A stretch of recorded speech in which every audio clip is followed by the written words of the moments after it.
Well, good evening and welcome to our special July 4th edition of Tucker Carlson Tonight. We hope all of our viewers are enjoying the holiday today, one of the greatest ever.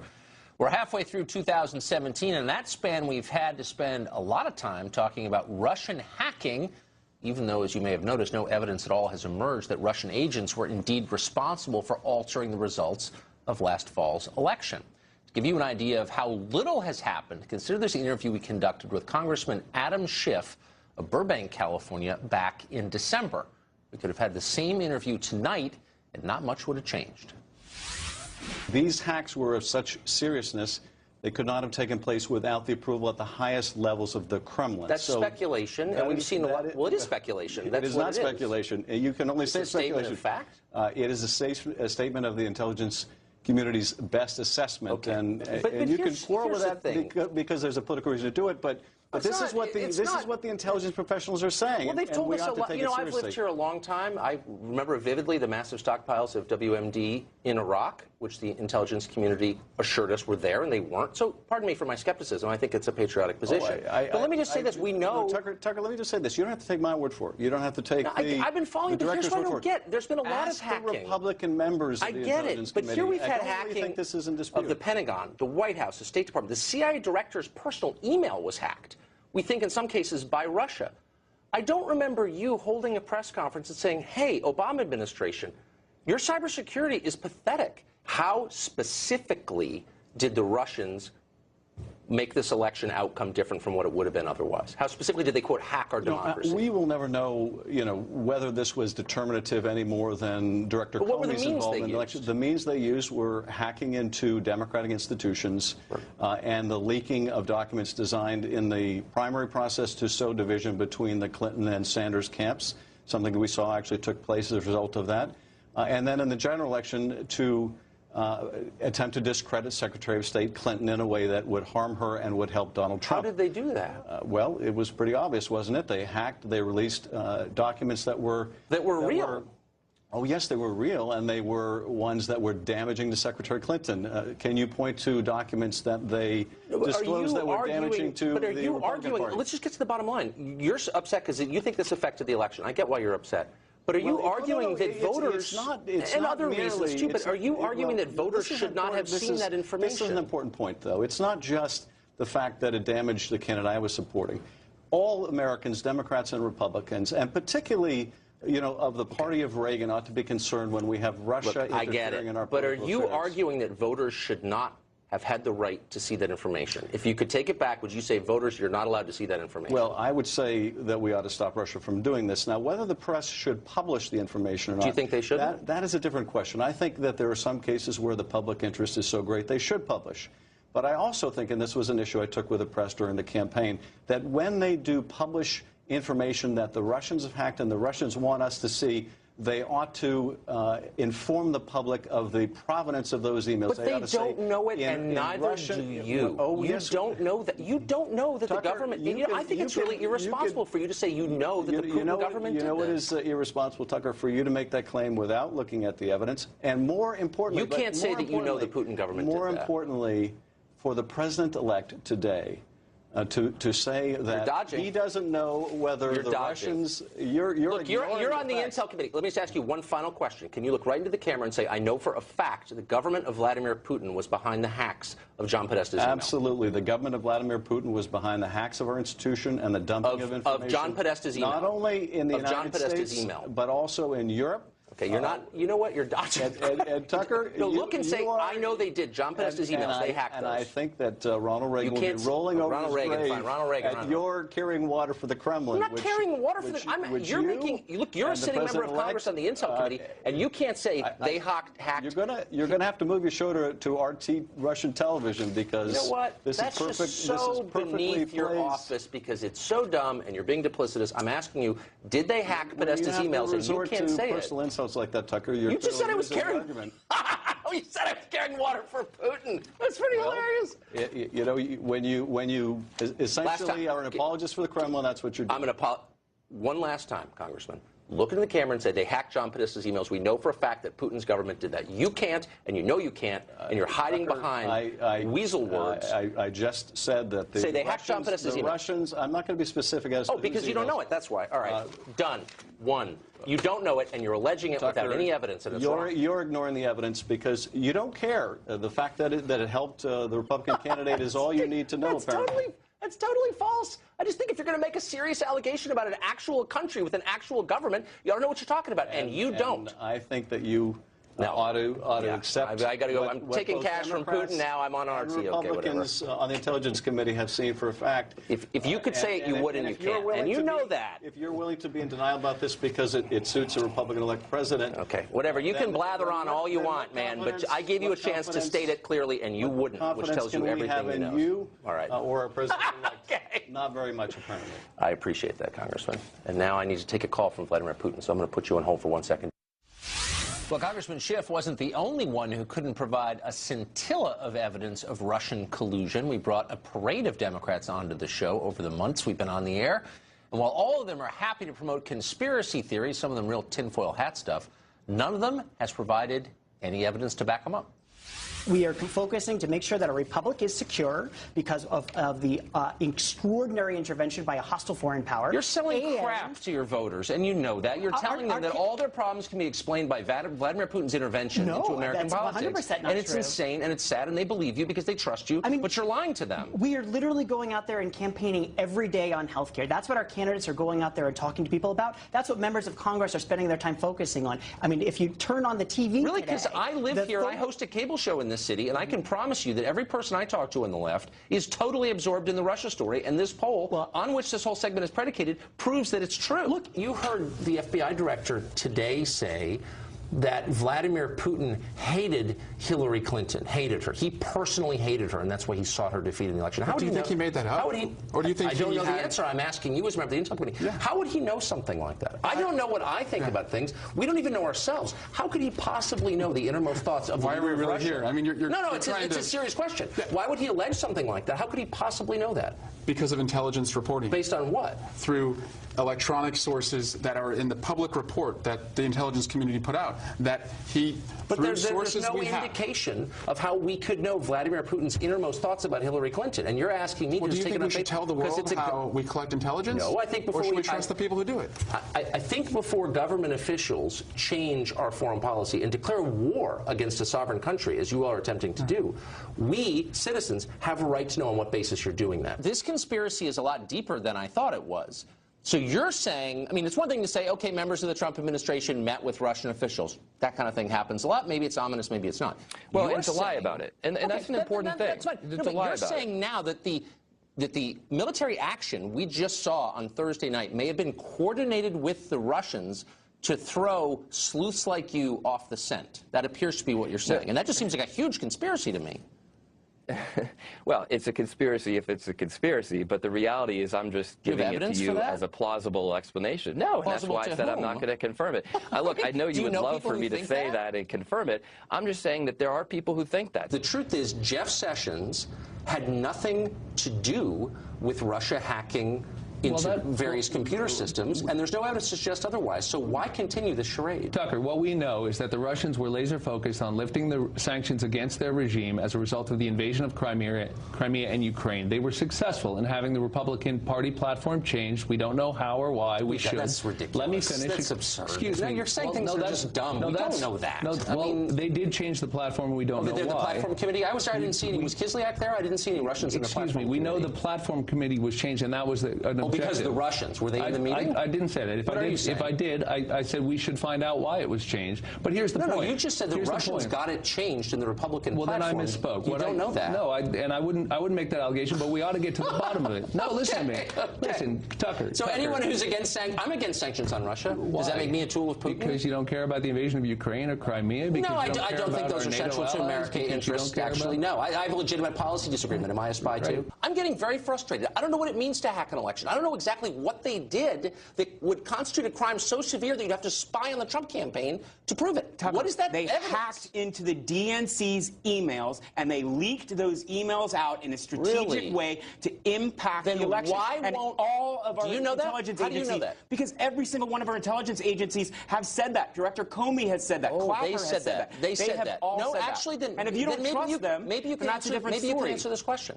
I asked the ranking Democrat on the House Intelligence Committee, Adam Schiff of Burbank, California, can you look me straight in the face and say that you have evidence that the Russian government hacked John Podesta or the DNC email accounts? And he declined to do that. So I just want to know, unless you and I have to go on faith, we have to trust politicians in a political system on faith. Why don't we get some evidence that any of this actually happened? Why do we all have to sort of nod and say, oh, yeah, it must have happened because, like, the Washington Post says it happened? Where's the evidence? President Trump has a remarkably large number of bitter opponents, and the thing is they seem to be getting angrier as time goes by. Up next, we'll show you our showdown with the clergyman who says Trump's proposed federal budget, the budget, is somehow a form of ethnic cleansing. Plus, we'll have the New Jersey Democratic strategist who responded to the assassination attempt on the life of Congressman Steve Scalise by saying it was time to hunt Republican congressmen. That's ahead.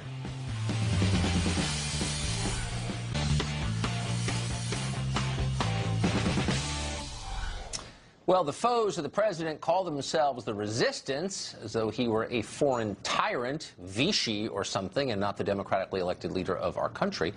It seems silly, but it's also used to justify plenty of pretty outrageous statements and actions. When the Trump administration, for example, released a proposed federal budget, a man called Bishop Dwayne Royster claimed the budget was a form of ethnic cleansing.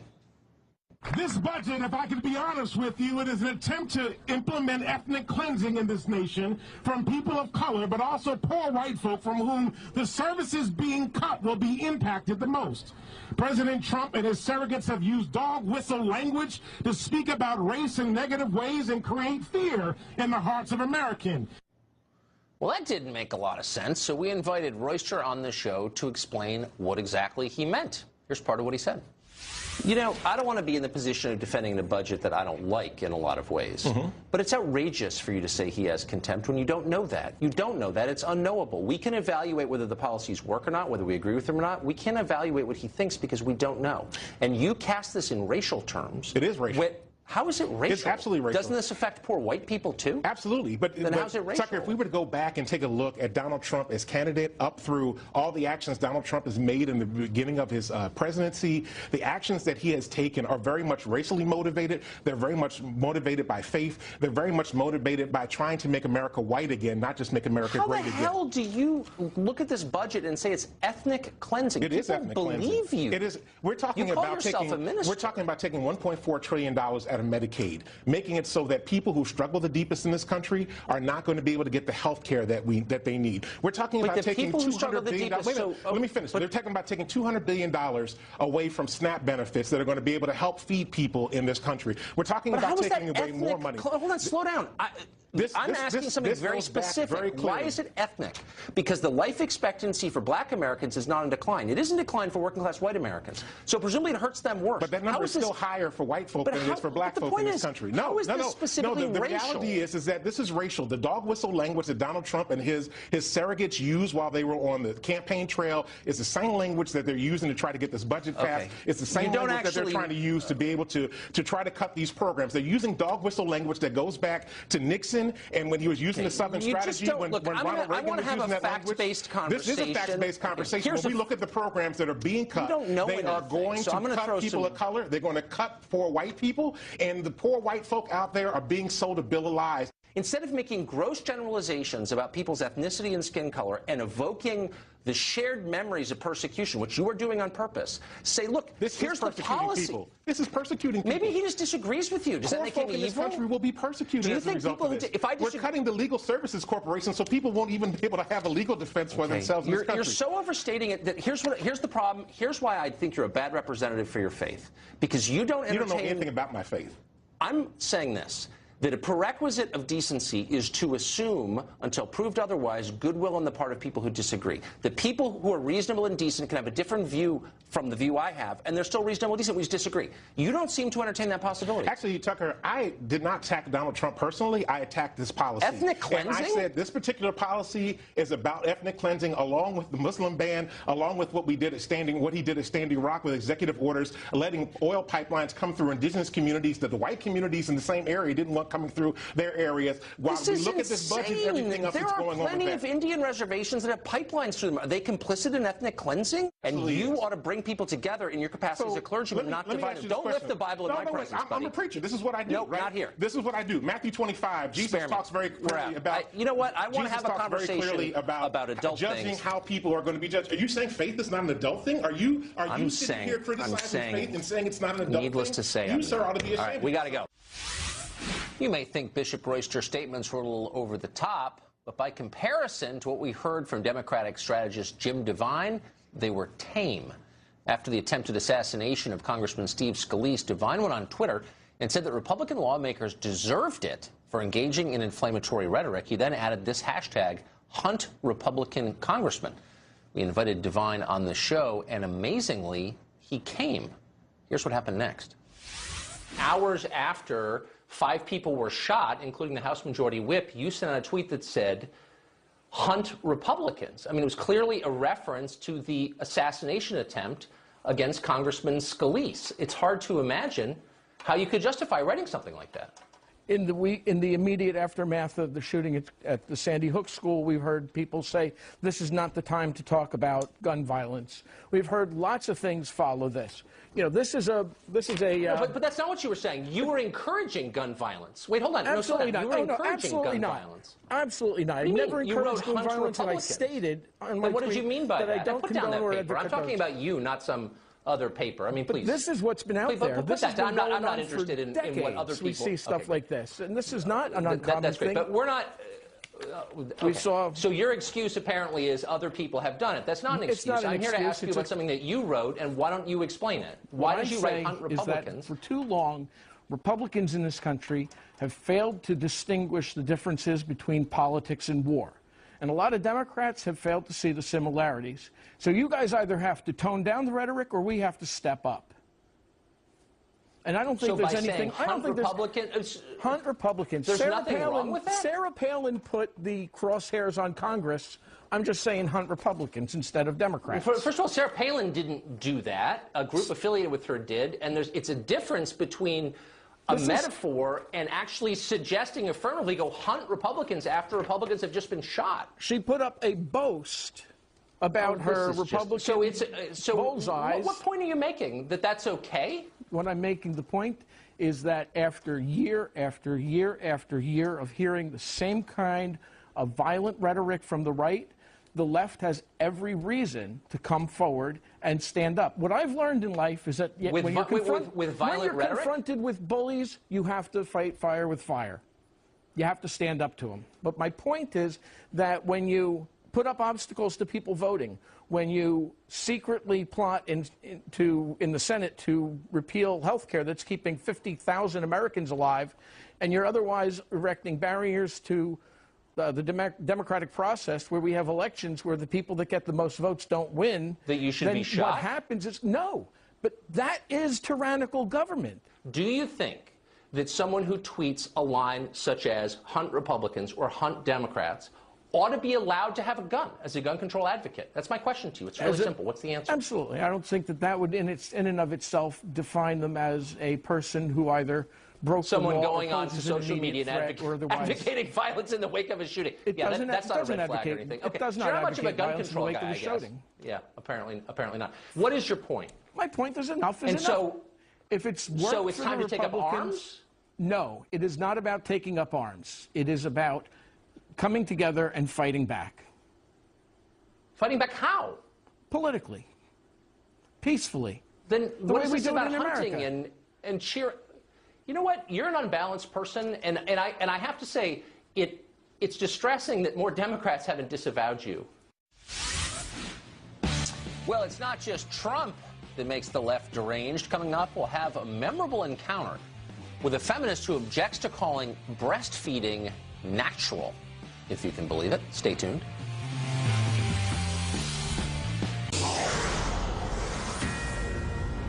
This is a Fox News alert. I'm Marianne Rafferty in Los Angeles. It was, in fact, an intercontinental ballistic missile that North Korea test launched this morning. That's the word tonight from Secretary of State Rex Tillerson, and it has Washington up in arms because such a weapon could strike Alaska. In response, U.S. and South Korea's militaries conducted a joint ballistic missile drill utilizing the Army Tactical Missile System, which fired missiles into territorial waters off South Korea. The Trump administration also requesting a UN meeting over the North Korean crisis. It's likely to top the agenda when President Trump meets with Russian President Vladimir Putin and Chinese President Xi Jinping at the G20 summit in Germany later this week. In the meantime, Chinese leaders are calling for calm and restraint from their counterparts here in the U.S., South Korea, and Japan. I'm Marianne Rafferty. Now back to a special edition of Tucker Carlson Tonight.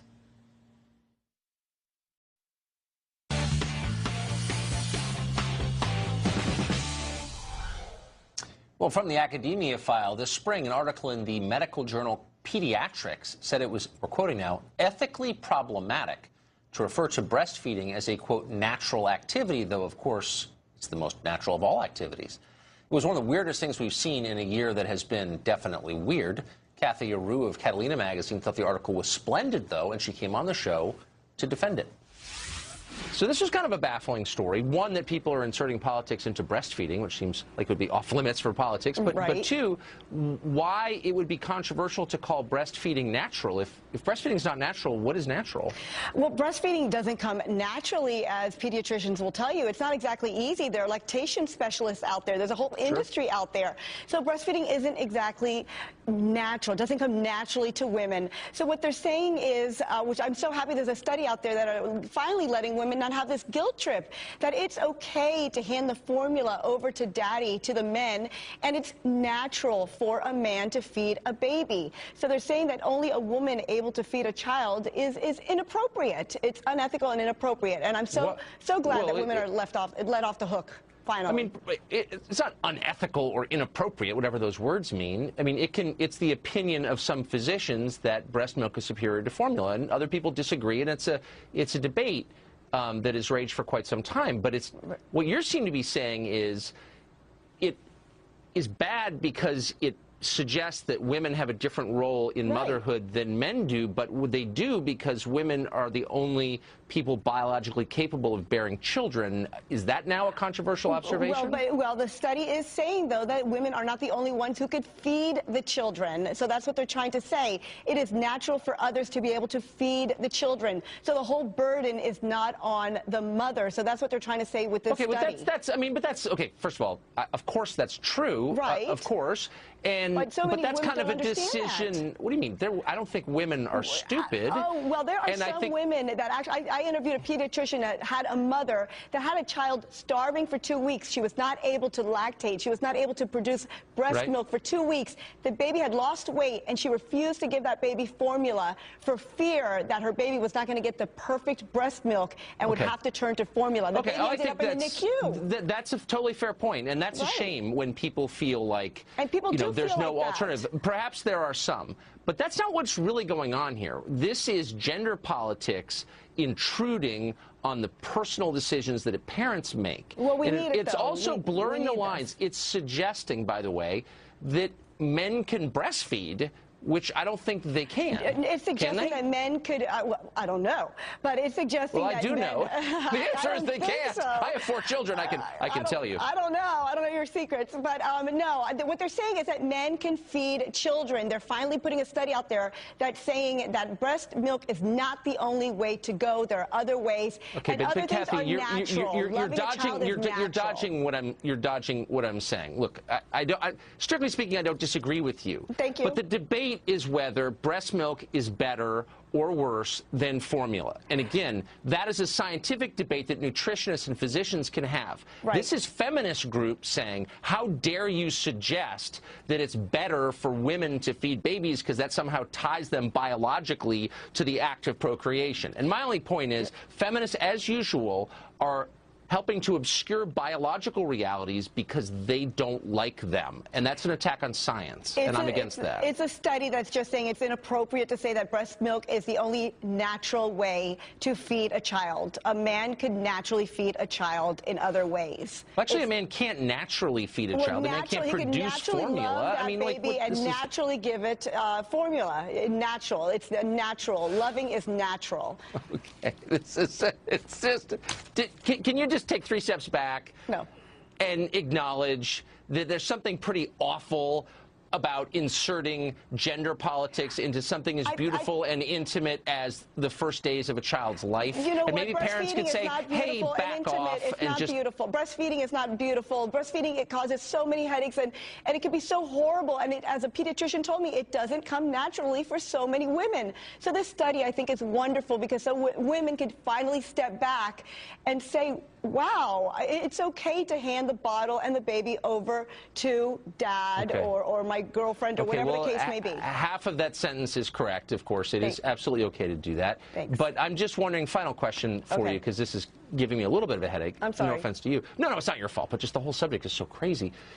If it's not natural to breastfeed, how did the species get to where it is now? Like, why didn't we die out several millennia ago? I think we found other ways, like formula, to feed the babies. So, years ago, like during the medieval period, like, where did you get the Similac then?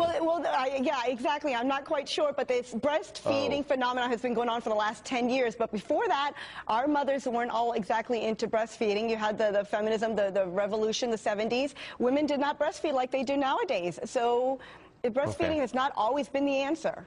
Man, I'm glad my kids are older enough to weigh into this stuff. Kathy, thanks for joining us tonight. Thanks for having me.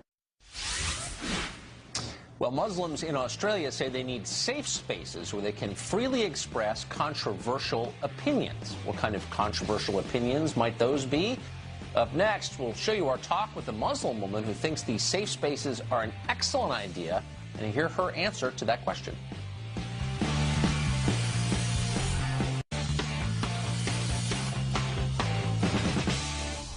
Well, a Muslim group in Australia has been campaigning for special Muslim safe spaces where young Muslims could voice extremist views without fear of being monitored. That sounds like a great idea. American Muslim Blair Amani thought taxpayer-funded safe spaces were, in fact, a great idea. They ought to be here in the United States, and she came on here to explain why. Watch this.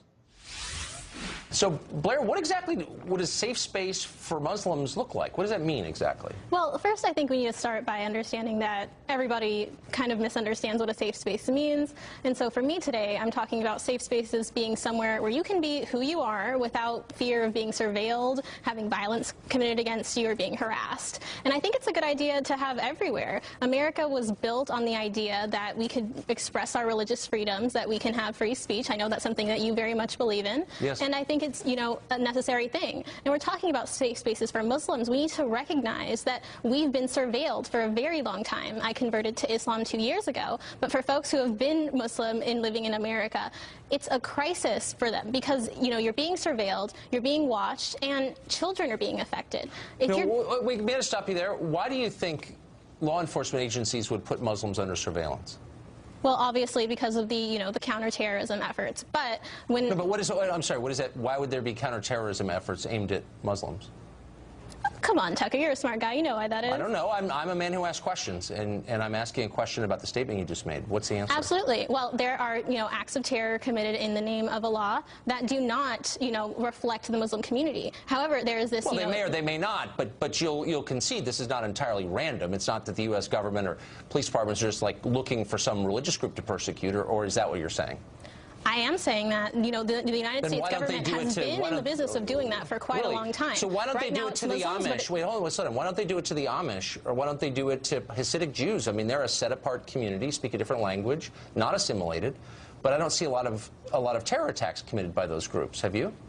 It's not profitable right now to be, speaking against these other groups. Right now, it's very profitable to be speaking against Muslims because it's, feeding into this wartime efforts.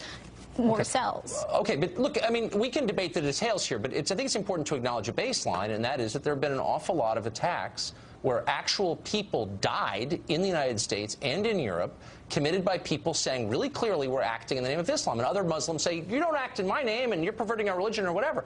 But there's still people who have killed a lot of other people in the name of Islam. So it's not like some mass fantasy that law enforcement is acting out of. This is a real thing, and I don't understand why groups like yours won't acknowledge the reality of that, because it is there. It's true. And we also have this rise of white supremacist and, quote, alt-right, violence that's being committed. Oh, spare me. That's too dumb. It's happening. We can't ignore that it's happening, Tucker. Look, if you're reading only Salon all day, maybe you've been convinced of that. But the truth is there are hard numbers kept by the U.S. government, maybe they're in on this plot too, that show exactly the number of people who died and how in terror attacks in the United States. And the truth is there's no comparison. There actually is a problem with people self-identifying as Muslims murdering other people in the name of Islam. I don't think you're implicated in that. I'm not saying you are. But I just don't know why you're not more upset at them. I'm an Episcopalian. If they're Episcopalians setting off bombs in the name of... I'm not upset, Tucker. Okay, but what you're doing is coming on and lecturing the U.S. government for being racist and mean to Muslims. Why don't you say, well, there's a real problem in our community. We're trying to do something about it, but maybe they should stop surveilling us so much. That would be a fair thing to say, but instead it's like it's always the fault of the larger society, and that just, you know what, that's just silly. Have you noticed that all identity politics kind of converges in the end? So it's not just about Muslims, it's about the LGBT community, it's about black lives. It's like, at some point... Well, some of us, like myself, exist in all of those communities. It's not identity politics when it's your life. But do you also, okay. But don't you also think that primarily you're an American? Aren't we all first and foremost Americans? I'm black first. End of conversation. Thanks, Blair. Well, it's not just safe spaces the left is looking for these days, but segregated spaces, racially segregated spaces, believe it or not. Coming up next, where we play our conversation with a college professor who supports an African-American only Memorial Day party. How do you think she's celebrating the 4th today?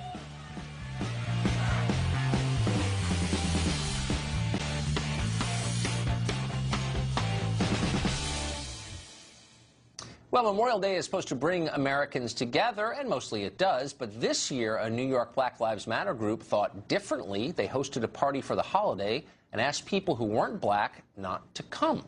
We were ready to have a serious discussion about this because it's a serious matter, but Professor Lisa Durden of Essex County College had her own plans.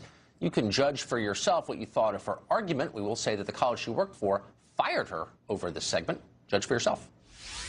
I was confused by this because I thought the whole point of Black Lives Matter, one of the points would be to speak out against singling people out on the basis of their race and punishing them for that. Because you can't control what your race is, and yet they seem to be doing that. Explain that to me.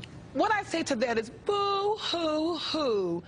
You white people are angry because you couldn't use your white privilege card to get invited to the Black Lives Matters All Black Memorial Day celebration. Wow. Let me contextualize that for you. Memorial Day was created by... First of all, I don't want you to contextualize. Right? I need to contextualize it because Memorial Day was created by black former slaves in 1865 to honor those individuals who were Union soldiers who fought and died for our freedom. So Black Lives Matter, in that same vein, decided to get together with black folks. I'm not going to let you filibuster past my question. To make sure that black folks are celebrated for being murdered by racist terrorists. I don't want to shut this down, but I will.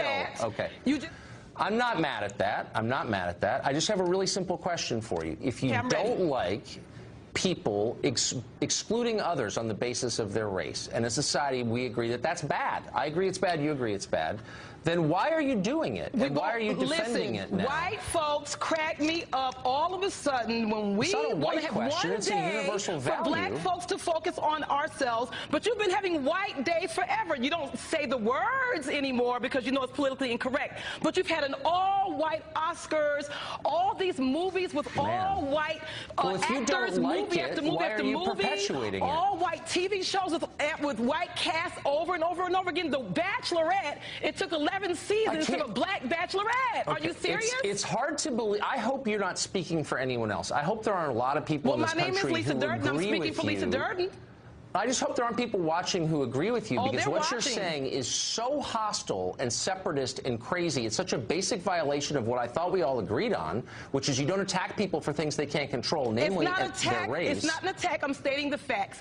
People give weddings where they exclude children. It doesn't mean they don't like children. They don't know if your kids are going to be monsters and those kids are going to be well behaved. So in that same vein, Black Lives Matter decided to have one day where they didn't want white folks who were going to be off the rails. They don't know if you're going to be the ones behaved and for them or the ones who are there against them. So let me just ask you a quick question. Go right ahead. Do you think it's racist to exclude people on the basis of their skin color? I think it's racist when you've been excluding people for hundreds and hundreds and hundreds of years. Why don't you answer my question and stop with your silly lectures? I'm asking you a very simple question. We're forced to come together collectively to celebrate ourselves because you guys won't.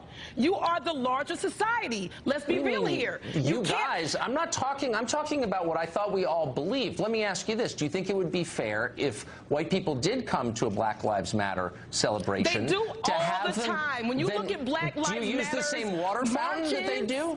And you see Black Lives Matter coming together collectively for different issues. You see people of all races. So we do accept them. This particular day, they said, stay your asses out. We want to celebrate today. We don't want anybody going against us today. And you can't celebrate if someone who doesn't look like you is around? Yes, you can, but you can also demented, say, I don't want to do it. It's a personal choice. You're sick, and what you're saying is disgusting. And if you were a Nazi, I would say the same thing to you. Luckily, I'm not a Nazi. Because what you're saying is indistinguishable from what they are saying, which is, I don't care your opinions, I don't care your views, your life experience, your intentions. All I care about is the way you look, something that you can't control. And on that basis alone, I'm judging you, and I'm hostile to you. That's the case you're making, and it's divisive and wrong. And it's amazing that you didn't have to say that out loud, but